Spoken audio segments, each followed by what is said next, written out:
Bismillahirrahmanirrahim. Assalamualaikum warahmatullahi wabarakatuh. Dahulu kala di zaman Nabi Ibrahim alaihissalam, hiduplah seorang raja yang sangat agung. Kekuasaannya meliputi seluruh belahan dunia ini. Kisah ini dinukil di dalam Al-Quran, di dalam surat Al-Kahfi. Raja tersebut adalah Zulkarnain. Tidak ada penguasa yang mampu menguasai seluruh dunia ini kecuali 4 orang saja. Yang 2 dari golongan beriman, yaitu Nabi Sulaiman alaihissalam dan Raja Zulkarnain. Sedangkan yang tidak beriman adalah Bukhtanasar, Fir'aun, dan Namrud. Pada video ini, kita akan membahas kisah tentang Zulkarnain, seorang raja soleh yang menggembara hingga ujung timur dan ujung barat dunia ini.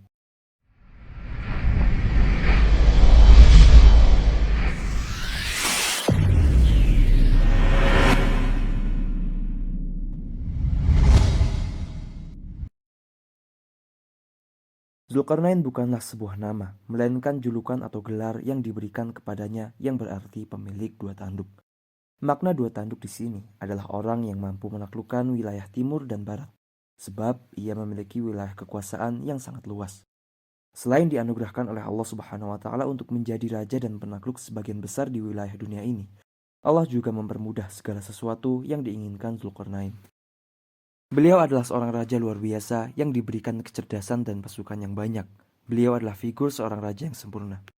Sebagian orang beranggapan bahwa beliau adalah Iskandar al-Makdunia atau Alexander yang agung, raja yang mendirikan negara Iskandaria. Namun persepsi ini dibantah oleh para ulama karena Raja Alexander bukanlah orang beriman. Sebab disebutkan dalam sejarah bahwa Raja Alexander ini memiliki seorang menteri ahli filsafat yang bernama Aristoteles. Yang sebagaimana kita ketahui bahwa Aristoteles merupakan seorang ateis yang tidak percaya pada agama tertentu.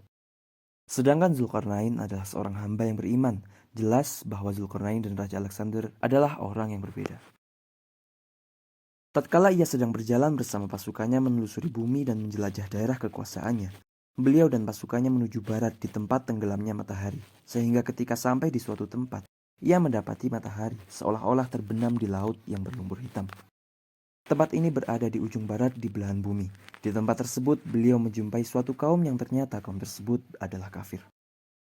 Maka kemudian Allah memberikan pilihan kepada Zulkarnain untuk menyerang mereka atau ingin berbuat baik kepada mereka. Sebab kaum ini kafir dan berbuat syirik kepada Allah Azza wa Jalla. Namun ternyata Zulkarnain memilih jalan dakwah. Maka beliau pun mendakwai kaum tersebut untuk menyembah Allah dan mengarahkan mereka ke jalan yang lebih baik. Beliau berkata, "Siapa dari kalian yang berbuat zalim, maka kami akan menyerangnya. Setelah kalian mati di dunia, maka di akhirat kalian akan mendapatkan siksaan yang lain yang jauh lebih parah daripada di dunia ini. Sebaliknya, jika kalian menerima dakwahku, maka kalian akan mendapatkan perlakuan yang baik dari kami dan akan mendapatkan surga ketika di akhirat nanti." Begitu hebatnya Zulkarnain dan pasukannya dalam memberikan ultimatum kepada kaum ini. Setelah ia mendakwai kaum ini, Zulkarnain dan pasukannya berjalan menuju arah timur paling ujung dunia ini. Ketika ia tiba pada suatu tempat terbitnya matahari, ia mendapati sebuah kaum di sana yang tidak bisa berlindung dari teriknya matahari. Ada 2 pendapat dari ulama tentang tempat ini. Yang pertama, beranggapan bahwa tempat ini dihuni oleh suatu kaum yang sangat primitif yang tidak tahu caranya membuat rumah, sehingga mereka tidur di bawah terik matahari. Dan pendapat kedua, beranggapan bahwa tempat ini adalah suatu tempat yang mataharinya tidak pernah terbenam. Kemudian Zulkarnain memberikan peringatan yang sama kepada kaum ini. Jika mereka menolak dakwah, maka mereka akan diperangi. Begitu juga sebaliknya, sebab mereka di bawah kekuasaan dari Zulkarnain. Perlu kalian ketahui bahwa wilayah kekuasaan beliau ini sangat luas, meliputi sebagian besar dari wilayah dunia ini. Setelah berdakwah pada kaum tersebut, beliau melanjutkan lagi perjalanannya yang bila mana sebelumnya mereka ke ujung timur dan ujung barat, sekarang beliau menuju arah vertikal dunia ini tidak diketahui ke arah mana. Apakah itu arah utara ataupun selatan. Yang diceritakan adalah beliau dan pasukannya menuju suatu tempat yang tempat itu memiliki 2 gunung yang besar dan tinggi.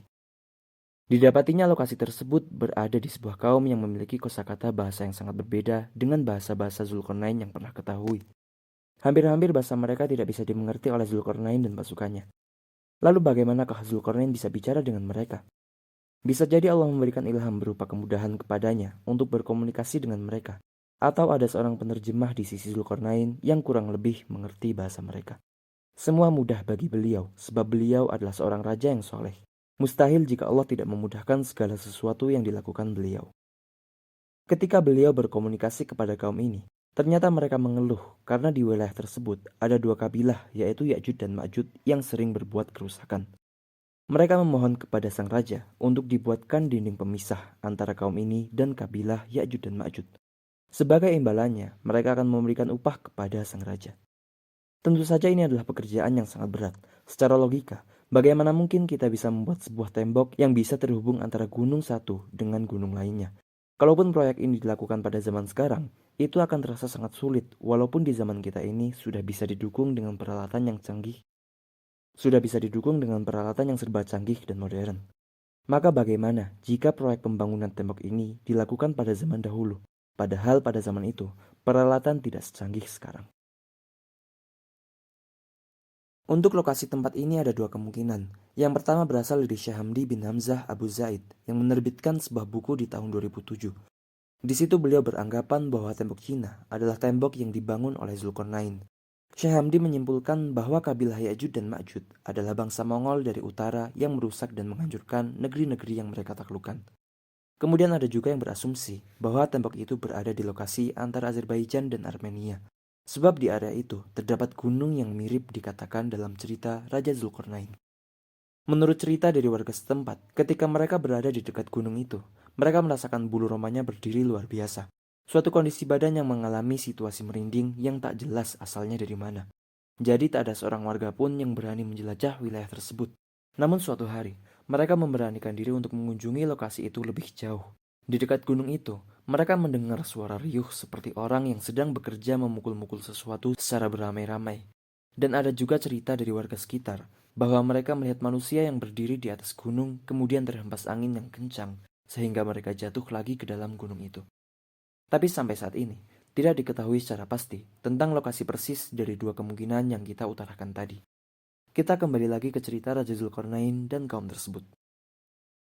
Ketika kaum tersebut memohon kepada sang raja untuk dibuatkan sebuah dinding pembatas yang memisahkan antara kaum itu dan kabilah Ya'juj dan Ma'juj, mereka akan memberikan upah kepada Zulkarnain apabila permintaan itu dipenuhi.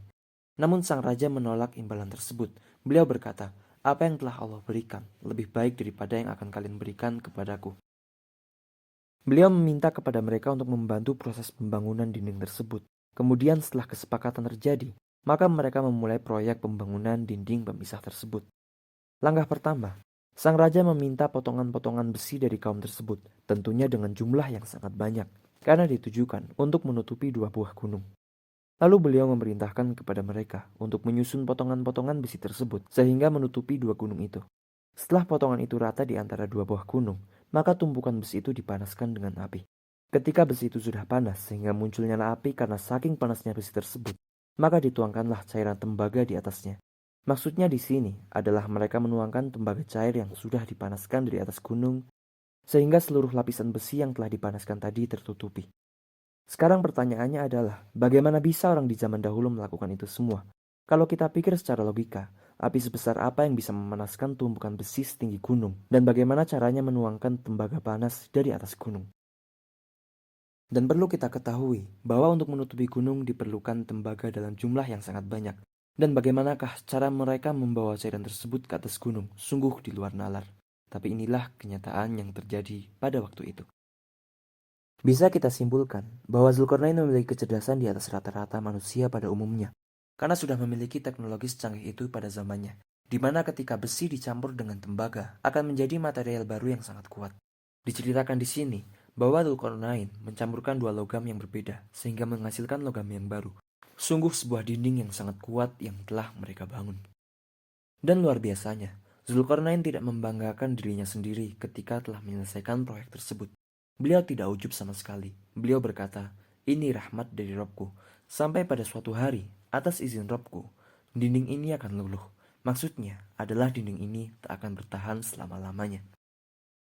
Ya'juj dan Ma'juj setiap harinya berusaha melubangi dinding itu agar bisa keluar dari sana. Mereka berupaya untuk membongkar dinding yang dibangun Zulkarnain tersebut. Jadi sampai hari ini, di dalam sana mereka beranak pinak sehingga memiliki keturunan yang sangat banyak jumlahnya.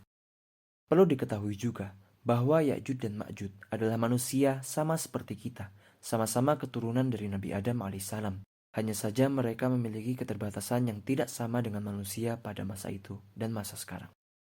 Dua kabilah ini memiliki perawakan seperti orang Mongolia dengan bentuk wajah yang bulat, matanya sipit dan gemuk. Sampai pada suatu hari, dinding itu akan berhasil mereka lubangi, sehingga keluarlah semua dua kabilah ini dari tabir yang menutupi lokasi itu. Dan seluruh dunia akan dipenuhi oleh Ya'juj dan Ma'juj. Mereka akan membunuh siapapun yang ada di hadapan mereka, kecuali dari golongan mereka sendiri. Mereka akan membunuh manusia dan hewan yang ada di depan pandangan mereka. Pada saat itu, dikisahkan kalau bumi ini porak-poranda karena ulah mereka. Maka, kapankah mereka keluar dari tembok besi itu? Mereka akan keluar tak lama setelah Dajjal dibunuh oleh Nabi Isa di gerbang Lut. Hingga pada saat itu, Allah memerintahkan Nabi Isa dan pengikutnya untuk bersembunyi di Bukit Tur agar menghindari dua kabilah Ya'juj dan Ma'juj ini. Luar biasa memang kekacauan yang ditimbulkan oleh mereka, sehingga Nabi Isa yang sanggup membunuh Dajjal sekalipun tak mampu untuk menghadapi mereka. Kemudian pada suatu ketika, Nabi Isa berdoa kepada Allah agar memusnahkan dua kabilah ini. Maka Allah menurunkan binatang yang sangat banyak berupa ulat-ulat yang akan menggerogoti leher dan badan Ya'juj dan Ma'juj, sehingga mereka semua akan mati, tak tersisa satupun di dunia ini. Ketika mendengar kabar bahwa Ya'juj dan Ma'juj telah mati, maka Nabi Isa dan pengikutnya keluar dari tempat persembunyiannya. Tapi seluruh daratan, sepanjang mata memandang, berisikan bangkai dari dua kabilah itu, yang menimbulkan bau busuk yang sangat menyengat. Lalu kemudian Nabi Isa berdoa kepada Allah untuk membersihkan bumi ini dari bangkai Ya'juj dan Ma'juj. Setelah itu datanglah burung-burung yang jumlahnya sangat banyak, yang tidak diketahui dari mana arah datangnya. Burung ini memiliki postur yang besar, seperti burung unta. Lalu yang dilakukan burung ini adalah mengambil jasad Ya'juj dan Ma'juj dan kemudian membuangnya entah kemana. Dan untuk menghilangkan bau busuknya, maka kemudian Allah menurunkan hujan yang mengguyur seluruh daratan di muka bumi ini. Sehingga bumi pun kembali menjadi bersih seperti sedia kala. Jadi, begitulah cerita tentang perjalanan Zulkarnain. Semoga cerita ini bermanfaat dan kita semua bisa mengambil hikmah dari cerita ini. Wallahu ta'ala a'lam wa sallallahu wasallam barak ala sayyidina Muhammad wa ala alihi wa sahbihi ajma'in. Wassalamualaikum warahmatullahi wabarakatuh.